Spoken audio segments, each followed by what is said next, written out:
Jacques Aristide dans la capitale américaine. Très content de vous retrouver dans Washington Forum ce jeudi. La Guinée est confrontée à une nouvelle crise politique. Mais pourquoi ? De nouveaux heurts ont agité Conakry cette semaine. Les manifestations ont été meurtrières. La rue se mobilise contre un éventuel troisième mandat du président Alpha Condé. Le chef de l'État veut-il vraiment se maintenir au pouvoir au-delà de 2020 ? Pourquoi les opposants rejettent-ils toute refonte de la Constitution ? Et comment sortir de la crise ? Des éléments de réponse avec nos invités dans quelques minutes.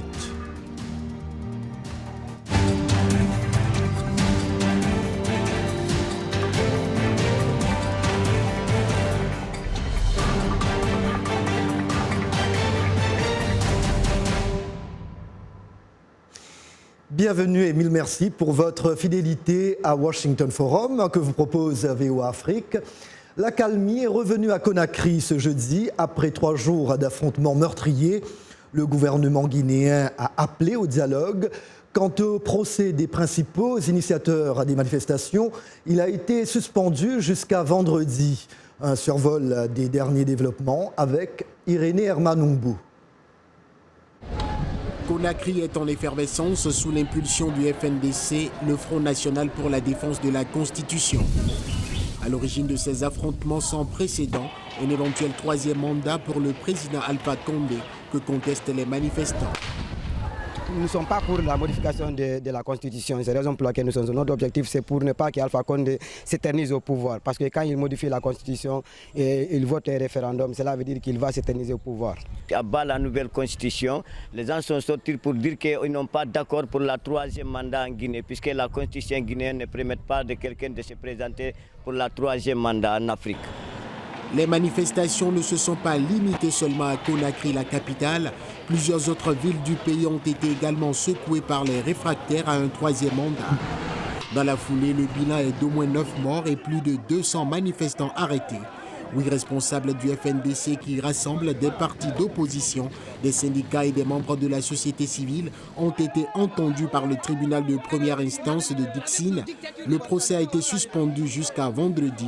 Les accusés ont plaidé non coupables. Ils ont aussi affiché une ferme détermination à lutter contre un troisième mandat. C'est un grand succès. Et vous avez dû le constater, jamais une manifestation n'a paralysé autant la ville de Conakry, la capitale.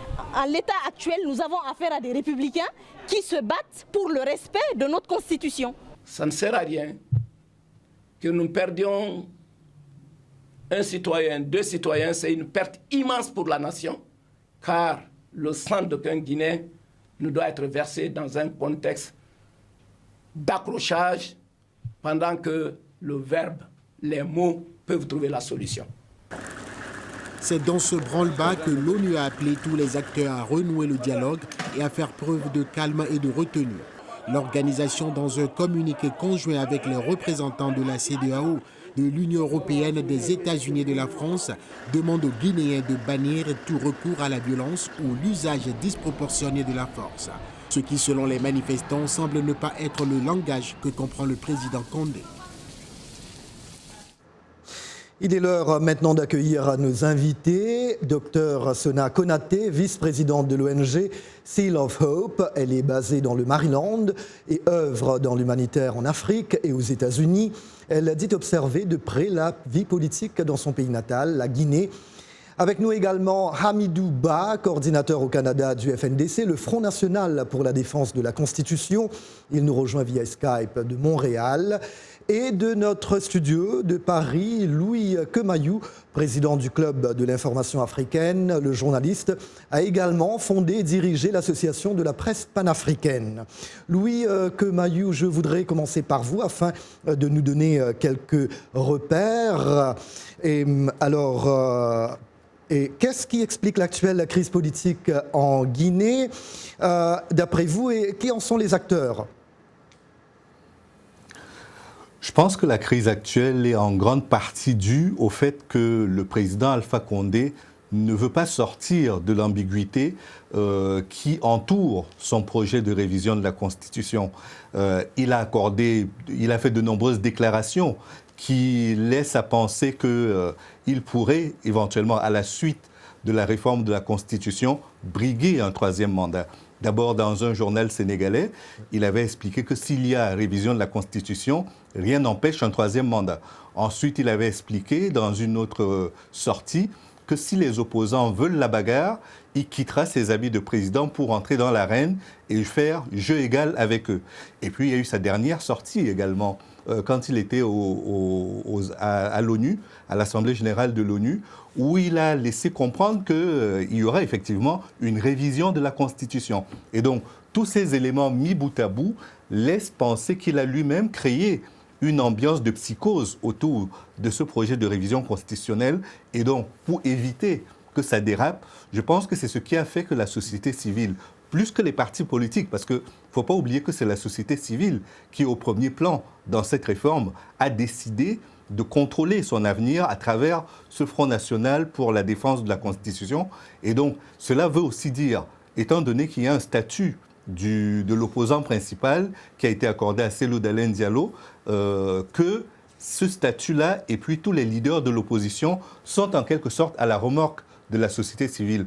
Et donc c'est au président aujourd'hui de sortir de l'ambiguïté. Je ne sais pas combien de temps cela lui prendra, mais il faudra bien qu'il finisse par sortir de l'ambiguïté pour que ceux qui pensent que son projet est un projet pour un troisième mandat comprennent qu'il s'agit simplement de faire une révision constitutionnelle dont le pays a effectivement besoin. Sortir de l'ambiguïté, Sona Konaté, mais le pays est confronté à des mini-crises institutionnelles depuis la fin de la transition en 2010. Pourquoi ? Bonjour Jacques. Vous savez que comme dans n'importe quel pays souverain, dès qu'il y a un gouvernement au pouvoir, il y a des opposants et forcément chacun a son point de vue. Et donc bien sûr il y aura toujours des crises institutionnelles et je pense que se mettre à poser des questions autour de ce qui se passe n'est pas trop la solution. Il faut surtout essayer de réunir toutes les parties vives, toutes les forces vives à table, essayer de trouver un compromis. Voilà. Hamidou Ba, pourquoi le FNDC, ce Front national pour la défense de la Constitution, a-t-il été créé? Quelles sont vos revendications? Bien, merci pour l'opportunité que vous m'offrez. Effectivement, le FNDC, le Front national pour la défense de la Constitution, a été mis en place justement pour barrer la route au président Alpha Condé et à toute sa gouvernance par rapport à son projet qui n'est plus aujourd'hui, je pense, à diagnostiquer. C'est clair et net qu'il veut faire changer cette constitution-là afin tout simplement de pouvoir briguer un mandat supplémentaire. Donc ce Front national pour la défense de la Constitution, en abrégé FNDC, partout à travers la Guinée et certains pays à l'étranger, des antennes ont été mises en place justement pour revendiquer, expliquer d'abord à tout le peuple national et à ceux de l'étranger quels sont les enjeux aujourd'hui d'une déstabilisation politique au sein de la Guinée. Oui, mais Hamidou Ba, outre des syndicats et des membres de la société civile, votre front regroupe des partis d'opposition. Le FNDC est-il finalement un mouvement mis sur pied, surtout pour soutenir les opposants? Savez-vous ce que veulent vraiment les Guinéens dans leur ensemble pour le pays? Absolument pas. Alors c'est une ambiguïté qu'il faille ici lever. Le Front national pour la défense de la Constitution n'est pas politique. Et c'est ce qui aujourd'hui, les détracteurs justement, les promoteurs du troisième mandat... Donc vous voulez me dire qu'il n'y a pas des partis d'opposition qui font partie de ce front? C'est ça, c'est un front, donc c'est une coalition. Il y a un certain nombre d'entités, des syndicats, des avocats, des partis politiques, des associatifs... Mais ça ne peut pas être totalement apolitique.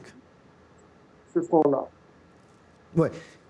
Donc, voilà. Alors, lui, Kemayou, le projet qui est prêté au président Condé et qui sème donc la discorde, faire réviser la Constitution, vous l'avez dit tout à l'heure, pour se présenter à sa propre succession à l'expiration de son second mandat en octobre 2020. L'actuelle Constitution limite à 2 le nombre de mandats, mais le chef de l'État n'a pas vraiment dévoilé explicitement ses intentions. Il dit qu'il s'exprimera le moment venu. Pourquoi beaucoup de Guinéens craignent-ils déjà un troisième mandat, d'après vous? Ils le craignent parce qu'ils ont vécu plusieurs années de dictature, il faut appeler les choses par leur nom. Il y a eu d'abord les années Sékou Touré qui ont été des années de plomb. Il y a eu ensuite son successeur qui est resté, je pense que le premier président Sékou Touré est resté au moins un quart de siècle à la tête du pays. puis celui qui lui a succédé est resté plus d'une dizaine d'années. Et après, ça a été des transitions militaires. Il y a eu 2 militaires par la suite et il n'y avait jamais eu cette volonté. C'est pourquoi, en 2010, Alpha Condé est le premier président démocratiquement élu du pays. Et le projet de révision constitutionnelle, il aurait dû commencer à le mener dès ce moment-là.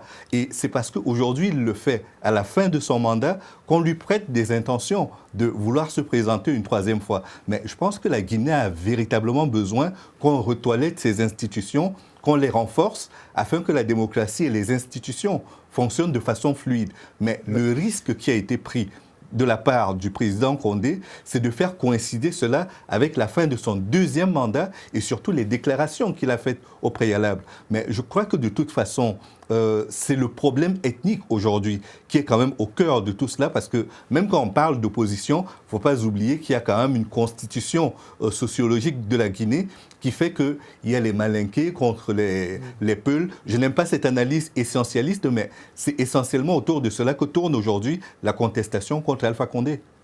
Sona Konaté, l'actuelle agitation politique a fait déjà plusieurs morts. Les bilans divergent évidemment. L'opposition nous donne un certain bilan, le gouvernement nous donne un autre. Mais pourquoi les protestations d'ordre politique notamment sont-elles très souvent violentes et meurtrières en Guinée ? Voilà. Donc, en ce qui me concerne, compter le nombre de morts, pour moi, c'est obsolète. Un mort, c'est un mort de trop. Il ne devrait pas avoir de mort. Je fais partie de la société civile, je suis humanitaire et je joue la carte de l'apaisement. La Guinée est une famille. Les gens pensent que c'est une rhétorique, mais c'est vraiment ça.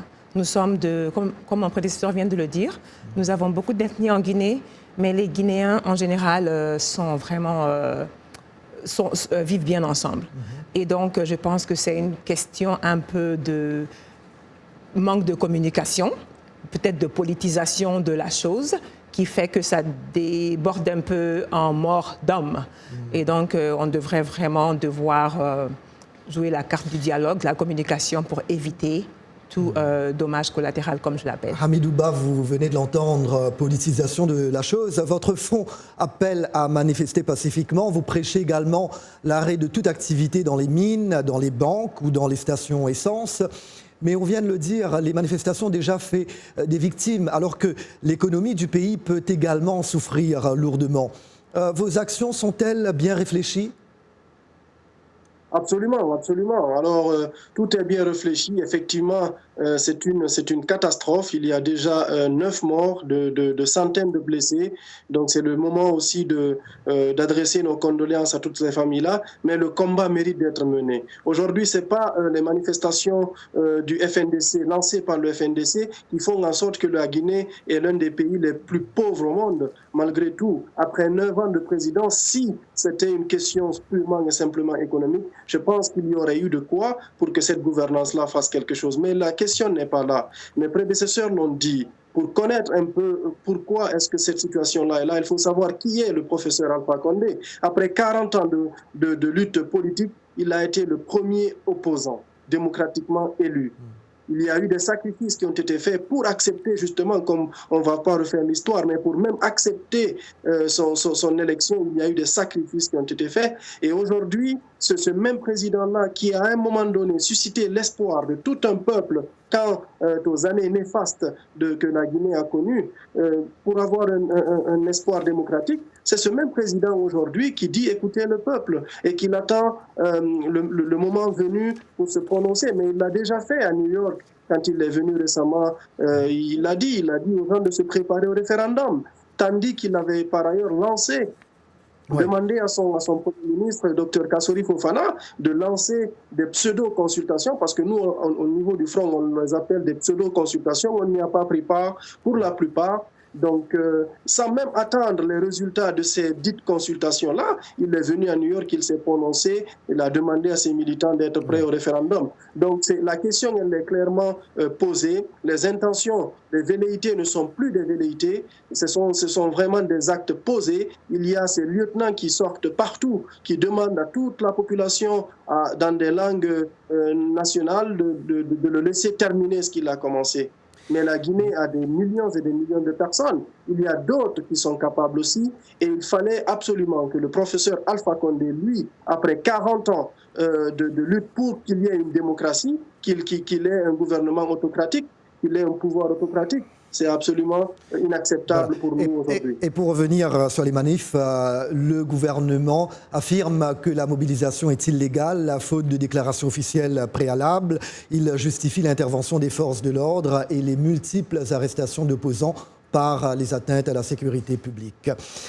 N'allez nulle part ailleurs, Washington Forum revient après cette courte pause.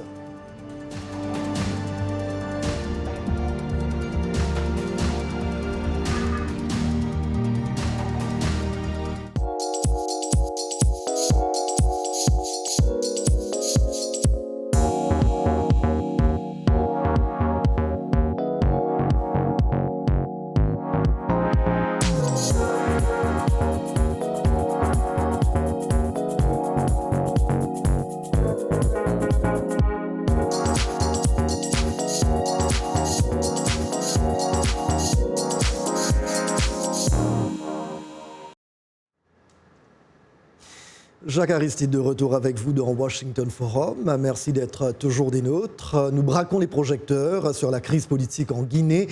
Le débat a également lieu sur la page Facebook de VOA Afrique. Malheureusement, j'ai le temps pour seulement 4 de vos nombreux commentaires. Je commence par Ella Diallo de Conakry. La seule solution est qu'Alpha Condé renonce à son projet de 3e mandat. Eric Aouzi d'Abidjan, Côte d'Ivoire, militant du Parti socialiste français des années 90 et 2000, j'ai croisé Alpha Condé lors des réunions de l'Internationale socialiste. Il peut et doit partir la tête haute. Il le mérite au regard de son passé de lutte contre les dictatures. Qu'il fasse un geste pour ramener la paix dans son pays, ça dépend de lui. Chadare Nounion, Cotonou, Bénin, l'un des plus grands problèmes des présidents africains, c'est la longévité au pouvoir. Et pour ça, il faut changer la Constitution. Le président Condé doit retrouver la raison en cédant le pouvoir par la voie des urnes. Cela participerait à l'apaisement et à la sauvegarde de la paix. Et Ponu Kamagia, Camerounais habitant à Stockholm, Suède, pourquoi l'Union africaine se tait-elle ? Et nous retrouvons nos invités, Dr Sona Konaté, vice-présidente de l'ONG Seal of Hope, basée dans le Maryland. Elle œuvre dans l'humanitaire en Afrique et aux États-Unis. Elle suit la situation en Guinée, son pays d'origine. Hamidou Ba, coordinateur au Canada du FNDC, le Front national pour la défense et la Constitution. Il est en direct de Montréal et de notre studio de Paris. Louis Kemayou, président du Club de l'information africaine. Il a également fondé et dirigé l'association de la presse panafricaine. Louis Kemayou, pourquoi l'UA se tait-elle pour répondre à Ponoué? Quelle sortie de crise voyez-vous pour la Guinée? Je pense que l'Union africaine se prononce généralement très peu en amont. Elle n'a pas encore toute la logistique pour intervenir avant qu'il y ait des crises. Le dispositif est prévu par l'Union africaine, mais il a jusqu'à présent été très peu utilisé. Et par ailleurs, il faut dire qu'en Afrique de l'Ouest, des situations comme celle que vit aujourd'hui la Guinée-Conakry ont déjà été vécues. On l'a eu au Sénégal avec Abdoulaye Wade qui avait du mal à partir. On est dans la même situation avec Macky Sall à qui on prête l'intention de rester plus longtemps que 2 mandats. On est dans la même situation avec la Côte d'Ivoire de Alassane Ouattara où on n'est pas certain qu'il ne va pas briguer un 3e mandat, même s'il y a des éclaircies parmi toute cette situation-là, avec notamment le président nigérien Issoufou, qui a décidé de quitter la présidence et a déjà intronisé son successeur, qui est aujourd'hui le candidat de son parti. Non, il faut dire que l'Union africaine reste encore un club de chefs d'État où on se serre les coudes tant que la situation n'est pas grave. Et là, pour la Guinée, ça commence à prendre de l'ampleur. Si la situation devait dégénérer, ça commencerait d'abord par l'UEMOA, c'est elle qui se prononcerait, puis la CEDEAO, et ce n'est qu'après cela que l'Union africaine se prononcerait, éventuellement d'autres organisations comme l'Union européenne ou l'ONU s'en mêleraient. Mais pour l'instant, je pense qu'au niveau de l'Union africaine... Oui, ils ont publié un communiqué. Alors pour le président de la Ligue des démocrates réformistes de Guinée, le pouvoir et l'opposition ont été obligés de violer la Constitution au cours des dernières années. C'est tout simplement parce que la Constitution n'est pas bonne, n'est pas cohérente et n'est pas applicable. Sona Konaté, faut-il maintenir cette Constitution? La solution aux nombreuses crises en Guinée passe-t-elle également par cette réforme d'après vous? Bon, je ne saurais dire si la solution est de la maintenir ou de ne pas la maintenir. Je laisserai cette latitude aux experts et aux partis. Je suis concernée en tant que Guinéenne, bien sûr, mais il y a des personnes plus compétentes que moi, j'imagine, qui ont eu le temps de revoir la Constitution, de la lire et aussi de juger nécessaire qu'il faut la revoir. Ouais. Et donc, au vu de cela, je crois qu'avec une bonne communication, une table de dialogue où toutes les parties... Peut-être que le moment n'est pas opportun pour une telle révision. Bon, bien sûr, on est à l'orée des élections l'année prochaine, dont les esprits sont chauds, ce qui fait que la plateforme n'est pas la plus adaptée. Sinon, mon message est que toutes les parties concernées s'asseyent à table et trouver une solution, une bonne solution sur le temps, le moment et aussi les modalités, les conditions dans lesquelles... pour changer la Constitution éventuellement, ou bien la maintenir, mais pour le bonheur du peuple guinéen. Et toujours d'après le chef de la Ligue des démocrates réformistes, même si les opposants prennent aujourd'hui le pouvoir en Guinée, avec cette constitution, ça sera le même résultat. Ils gouverneront par-delà les lois et les institutions parce que, tout simplement, cette constitution est bancale et incohérente, d'après lui. Votre réaction, Hamidouba?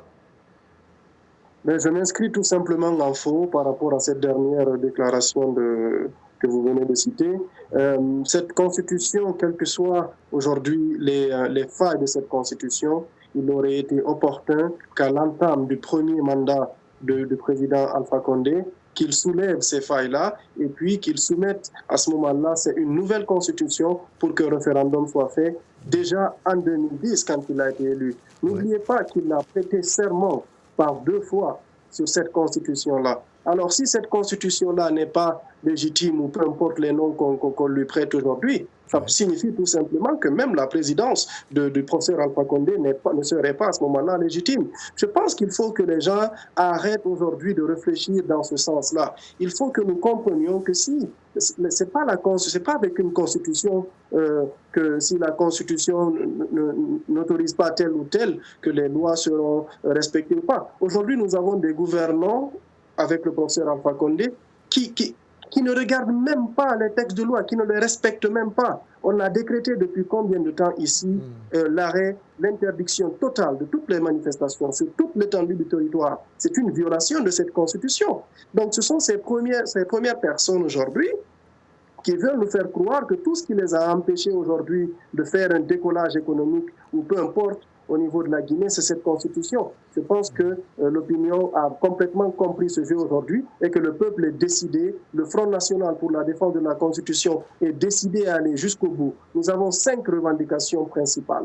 5 revendications. Et nous ne nous arrêterons pas tant que ces revendications-là ne seront pas claires et nettes. Il faut que le professeur Alpha Condé, en premier lieu, renonce de façon directe, claire et nette à son projet, à tout projet caché concernant une éventuelle candidature. Que ce soit dans cette constitution-là, qu'elle soit révisée ou qu'elle soit changée dans l'optique d'une nouvelle république. Il faut qu'il soit clair parce que cette constitution-là, dans son article 27, justement, le lui interdit. Il faut que les droits de l'homme soient respectés. Aujourd'hui, M. Aristide, je vous invite à regarder toutes les vidéos, toutes les exactions qui sont en train d'être commises aujourd'hui par des forces cagoulées, qu'on appellerait forces de l'ordre en République de Guinée. Des gens qui sont battus, assassinés, des personnes qui sont tuées à balles réelles. Moi, je dirais aujourd'hui qu'au niveau du FNDC, il faut que les droits de l'homme d'abord soient respectés, que le droit de manifester, qui est un droit constitutionnel, soit rétabli. Il faut que tous les citoyens du FNDC qui ont été arrêtés arbitrairement. On parle même de kidnapping parce qu'apparemment ce seraient des hommes cagoulés qui seraient venus les arrêter chez eux et que ces gens-là, notamment M. Sano, M. Koundouno, Ibrahim Bano Destingameng et tous les autres, qu'ils soient libérés. Il faut que les exactions soient arrêtées maintenant. Il faut que le gouvernement aujourd'hui arrête, le professeur Alpha Condé arrête de s'immiscer dans le processus de la commission électorale indépendante. On l'a vu ici, la commission a été comme, elle vient de dire que les législatives pourront avoir lieu en fin décembre. Mais même les membres de cette commission aujourd'hui sont sortis pour dire arrêtez, on ne peut pas tenir dans les délais. Tout ce qui doit être fait ne peut pas être fait. Donc ce sont ces revendications-là aujourd'hui que le Front National, encore une fois, qui n'est pas politique, qui a une plateforme de revendication sociale et citoyenne, c'est ce que nous demandons immédiatement. On l'a compris. Bon, l'ONU se dit inquiète d'une escalade dans ce pays à la stabilité incertaine, pays pauvre malgré ses importantes ressources minières, pays coutumier des protestations et des répressions extrêmement violentes d'après les observateurs. Louis Kemayou, l'UA, on l'a dit tout à l'heure, d'après ce commentateur Facebook, se tait. Et puis, hormis les simples communiqués, la communauté internationale doit-elle agir de manière forte dès maintenant, avant qu'il ne soit trop tard? Très rapidement, si vous pouvez, parce que le temps passe très vite. Non, je crois qu'aujourd'hui, personne ne pourra intervenir dans le jeu. C'est d'abord une affaire intérieure à la Guinée. Et je crois qu'il y a deux risques qu'il faut éviter ici. Le premier, c'est que la cristallisation ethnique fasse que certains aient l'impression et se braquent parce qu'ils ont l'impression que c'est une communauté contre une autre et se braquent donc pour construire une solution pacifique et durable. Le deuxième risque, c'est que malgré tout ce qui est en train d'être fait, on est quand même dans une instrumentalisation de la tribu dans cette réforme qui risque de mal tourner. Les politiciens se dérobent et ils instrumentalisent justement la cause tribale pour affaiblir certains de leurs adversaires. Et je pense qu'il faut sortir de ça pour voir les grands problèmes qui se posent à la Guinée. C'est un problème d'analphabétisme très poussé. Il y a eu des réussites économiques, on ne peut pas le nier, mais on a un problème de personnel qualifié et même les dérapages que l'on a au niveau de l'armée sont aussi dus à cela. C'est que c'est une armée qui n'est pas si professionnelle que cela et qui n'est pas préparée pour la gestion des mouvements comme les manifestations auxquelles elle fait face aujourd'hui. Sona Konaté, rapidement, quel rôle les Guinéens de l'étranger peuvent-ils jouer pour aider à calmer les esprits au pays? Bon, très bonne question. Je suis de la diaspora aussi, je suis ici. Et je suis de manière très assidue la politique dans mon pays, et comme tant d'autres d'ailleurs. Et donc je pense que nous sommes nous pouvons un peu jouer les équilibristes entre les deux parties, les Guinéens, nos compatriotes en Guinée.